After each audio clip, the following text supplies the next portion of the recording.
Decíamos que a continuación va a intervenir José Morales Cerruto, miembro del Comité de Investigación de este Congreso.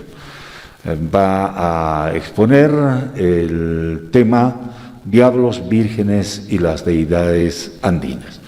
Recibimos con un fuerte voto de aplausos. Muchas gracias. Buenos días a todas las personas que se encuentran en este escenario. Para hablar de diablos, diabladas, vírgenes y ángeles en América, luctuosamente debemos recordar a Fray Toribio de Benavente, primer misionero franciscano que fungió como cronista en la Nueva España, hoy México, que al pisar por primera vez tierras del Nuevo Mundo, escribió: «Era esta tierra un traslado del infierno, ver los moradores, unos llamando al demonio, otros borrachos, otros cantando y bailando, en especial en las fiestas de los demonios».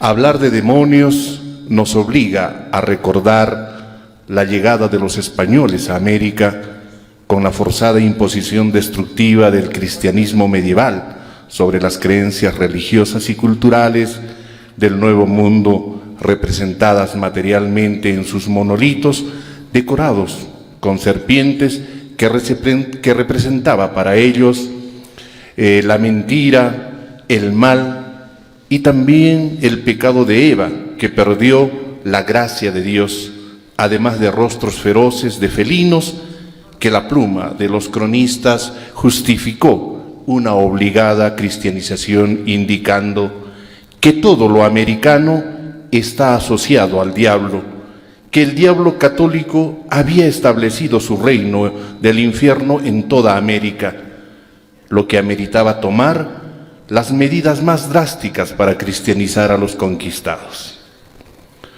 Cuando llegaron los españoles a América, llegaron con dos objetivos: llevarse las riquezas y evangelizar a los nativos.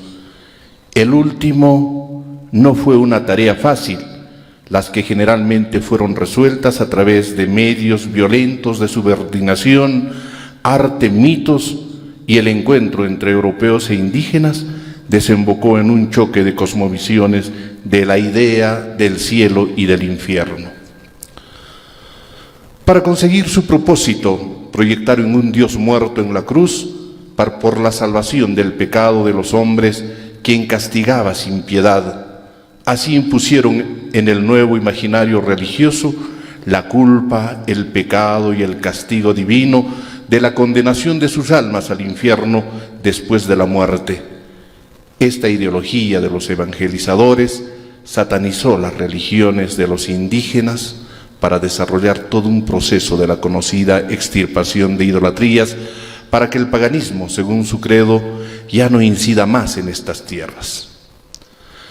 Desde México, pasando por Lima, Cusco, Arequipa, el diablo llegó hasta Juli, en Puno, acompañando a las sotanas de los frailes dominicos en 1553, después de haber paseado por muchos años en la imaginación de los antiguos aymaras, hasta su expulsión por las constantes denuncias de sus inhumanos abusos, para inmediatamente abrir la puerta a la nueva catequización jesuita en 1576, que se asentaron con una misión permanente.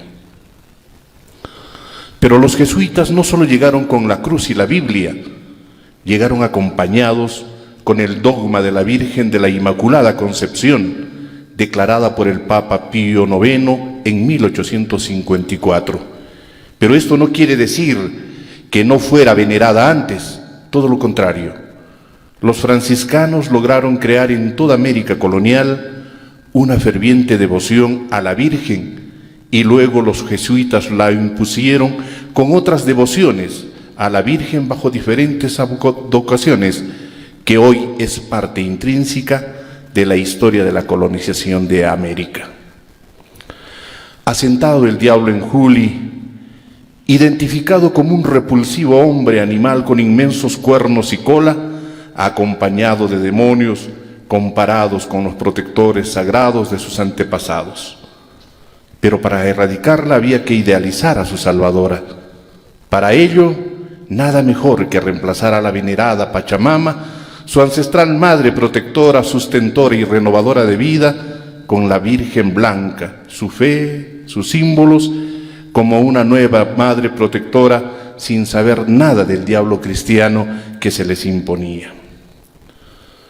Forzado el culto a la Virgen María, impuesta con oraciones dirigidas a ella en el rezo del rosario, la veneración en los santuarios marianos en el altiplano, se constituyó en una de las principales características de la religiosidad de los españoles.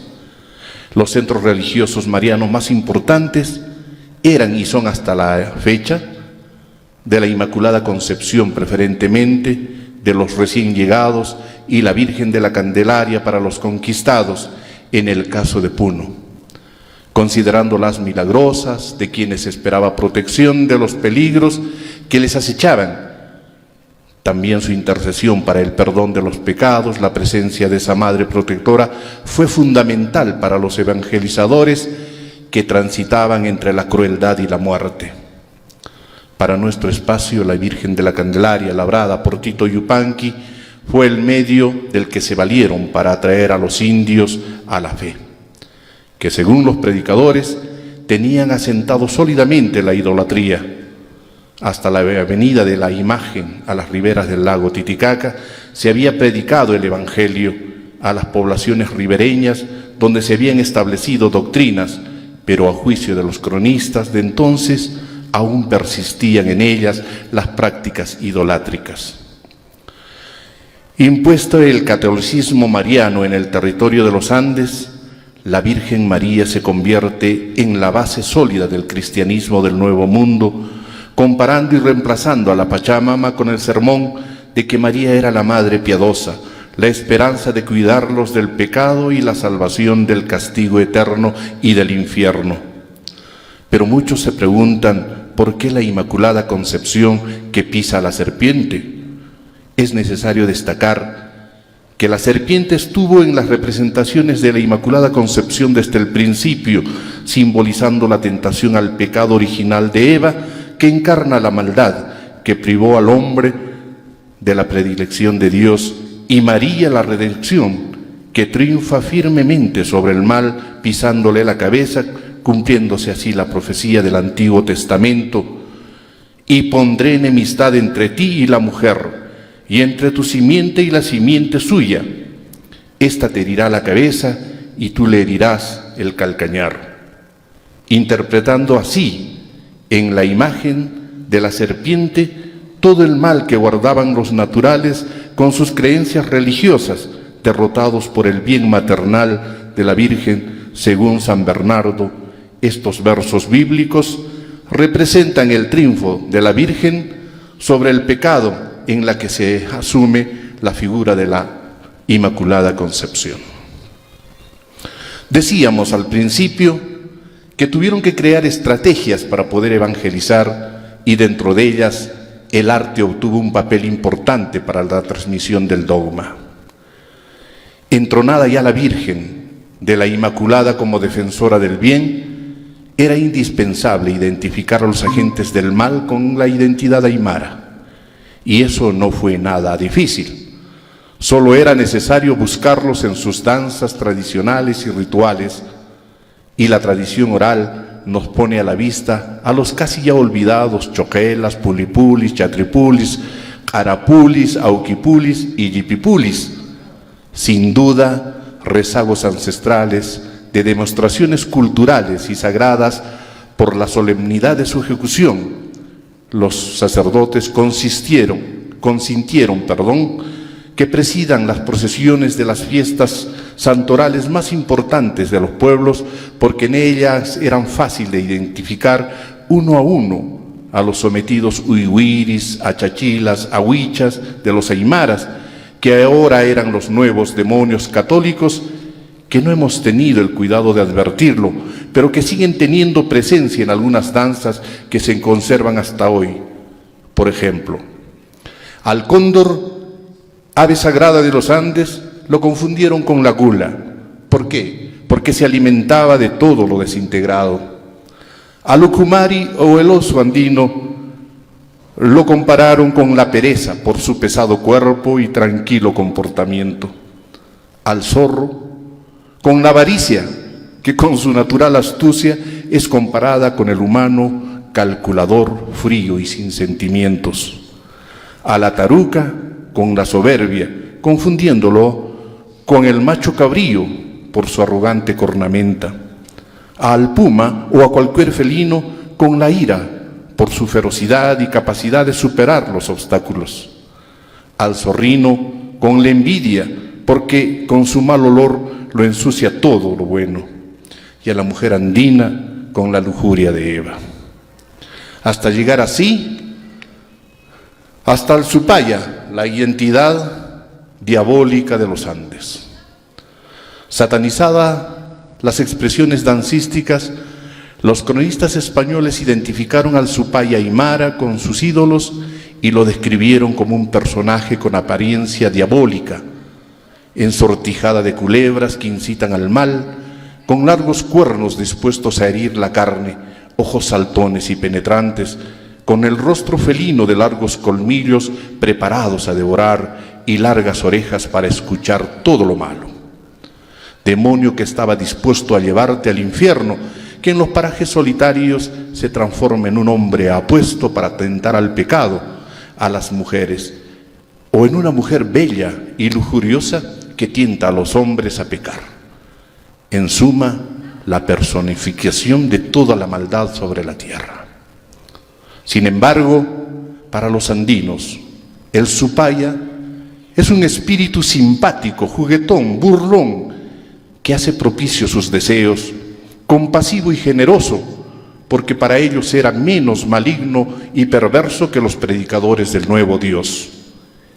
En este escenario aparece físicamente un personaje con un singular traje que se asemeja al tiscu-tiscu, el saltamonte andino, que saltando y correteando con las libres y ágiles vicuñas, van de aquí para allá, cargado de altanería y rebeldía, un personaje recurrente en muchas danzas, pícaro solo como él, indomable como el puma, libidinoso hasta no más con las simillas, las mozas púberes, rebelde e indomable como su raza, irreverente como nadie, con voz de falsete, ironiza al patrón, al cura, a la autoridad o cuanto español se le ponga al frente. El único que abiertamente se burla del Dios blanco y sus espejismos celestiales, el único que no le teme al diablo, el único que juega y bromea con los demonios, el indomable Hincho Caura, el Orejas de Llama, que los aymaras hasta hoy lo identificamos como el Supaya Cusillo, que bailaba principalmente en la danza del Yamayama en la fiesta del Itu.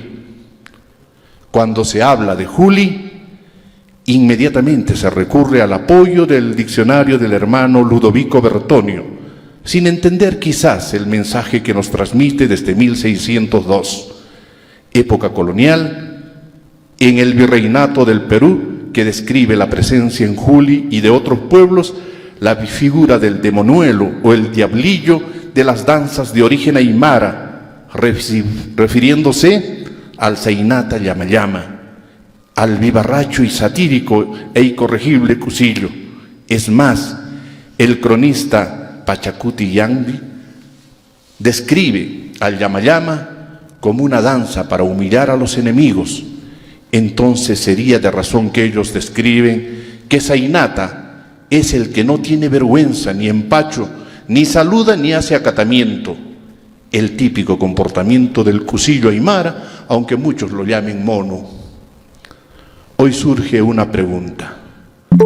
La invasión de los Cusillos, una muestra en Juli y otros lugares, por diferentes fiestas costumbristas de la zona, ¿no será el recuerdo inconsciente de la presencia del olvidado Zainata, Yamayama y la fiesta del Itu que nos describen los cronistas y que le eclipsan con el pasaje bíblico de la invasión de los demonios? Sin duda, hay mucho. Hay muchísimo que investigar y rescatar sobre este genial personaje andino. En este tránsito de la idealización del diablo y diablada andina, un largo proceso, y desde que refiere el doctor Ricardo Alburú, muchas veces citado, amparándose en una carta el padre Diego González Holguín a su superior sostiene: los jesuitas en su misión de Juli enseñaron a los nativos un canto danza sobre los 7 pecados capitales y como los ángeles vencen a los demonios para cristianizar a los habitantes de la zona. Siguiendo la huella histórica de este personaje que del imaginario popular esta se convirtió en la danza de los diablos de Juli en puno de data colonial para siglo después llamarse diablada de Bolivia, de un nublado origen que data de la época republicana, y la espectacular diablada Bellavista que es de data moderna, recreada con características artísticas muy peculiares en su estructura dancística, coreográfica, etcétera, muestran al mundo una imagen grandilocuente de una nueva diablada puneña junto a las otras diabladas de Puno que siempre brillan en la fiesta de la Candelaria. Como se puede ver, indudablemente, señores y señoras, son muy fáciles de diferenciar. Muchísimas gracias. Pero para que lo vean al cusillo, ayer nos trajimos este cusillo que nos va a acompañar para que nos siga inspirando, para seguir trabajando sobre lo que significa Juli. Muchísimas gracias.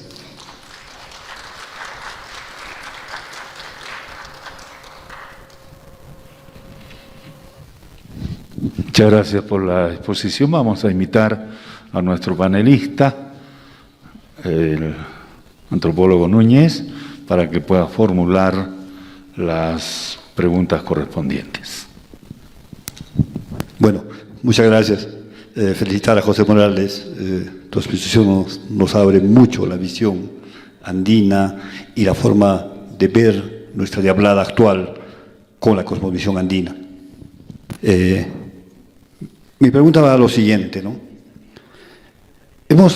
Ayer que hemos estado en Juli, hemos visto y se ha hablado mucho del cusillo, nuestro diablillo, nuestro mono, nuestro diablo. Quisiera que nos hagas una comparación sobre el cusillo actual y el diablo. Bueno, hasta nuestro tiempo, en el mundo andino no hay personaje malo, sino más bien un personaje regulador, el que si es necesario castigar, no castiga, sino llama la atención, pero si es un buen camino, siempre está dispuesto a cumplir con los deseos. Y aparte de ello, el cusillo no se le llama diablo porque sea satánico, sino más bien porque sea el único, digamos así, que tiene la licencia en el mundo andino de burlarse de todo lo que esté a su alrededor y más aún hacer sátira de todo lo que hicieron los españoles en torno a la evangelización. Gracias. Invitamos al antropólogo Walter Rodríguez también para que formule algunas interrogantes. Gracias. Ante la ausencia del otro panelista, el doctor Héctor Velázquez, nos indicó que podíamos suplirlo el día de hoy. Me voy a permitir hacer una pregunta a José. En todo este tiempo hemos estado conversando sobre el cusillo, inclusive ya ha logrado traer una réplica, ¿no es cierto? Ahí lo tiene. Un personaje bastante controvertido, inclusive, ya lo ha descrito. Sin embargo, me permitiría hacerte una pregunta, José. Este personaje que se mezcla en todos los grupos danzarios es libertino porque él no pide permiso a nadie, ¿no es cierto? Pero no está presente en la diablada. Entonces me atrevería a preguntarte, a ver, no sé, ¿este cusillo habría sido excluido por los integrantes de una diablada o es que el cusillo se autoexcluido de participar en un grupo de diablada? Y quizás podría incluirse en lo posterior, porque es un personaje muy representativo de nuestra cosmovisión. Gracias. Bueno, yo creo que ha sido excluido de esta danza moderna de la Diablada, porque prácticamente es un personaje andino que cuando lo vemos por las calles lo vemos siempre con cierto desprecio. Y precisamente la población no lo entiende aún y no lo asimila hasta ahora, que este personaje ha sido considerado como el primer demonio de los, digamos, de la época virreinal.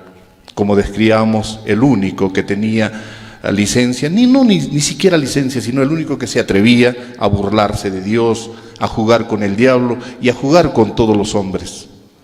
Y yo creo que para esta época, este Cusillo debería ser reivindicado como el primer personaje de las Diabladas del Altiplano y debería estar presente también en la Diablada moderna, ojalá la Diablada Bellavista, dándoles una explicación a todos los que danzan, debería incorporarlo. Por ejemplo, vimos en lanzamiento, o mejor dicho, en la conferencia de prensa del lanzamiento de este Congreso Nacional, que muchos periodistas lo criticaron. Dijeron, ¿qué hace el Cusillo en la Diablada cuando trajeron los de Juli? Pero no lo entienden, no lo entendieron ni lo entienden. Esperemos que lo entiendan. Por eso es que nosotros decimos que es necesario reivindicar a este personaje. Es necesario reivindicar a este personaje, y yo creo que con el comité académico de este Congreso también habíamos planteado hacer una ronda de conversaciones sobre este personaje para revitalizarlo y también ponerlo nuevamente pues, en los escenarios de las danzas. Porque nosotros sabemos que en este transcurso de las danzas que se presentaban, pues supuestamente en las misas nos decían de que ya se mostraba digamos, el haber vencido a la idolatría. Pero después de la idolatría, después de la misa, la procesión, los rezos y las procesiones, empezaba nuevamente la juerga, y ahí era el papel donde este demoniuelo, como lo describen muchos cronistas, hacía de las suyas, burlándose de los blancos y, como les decía, hasta del Dios blanco. Muchísimas gracias. Muy bien, muchísimas gracias a José Morales por su intervención.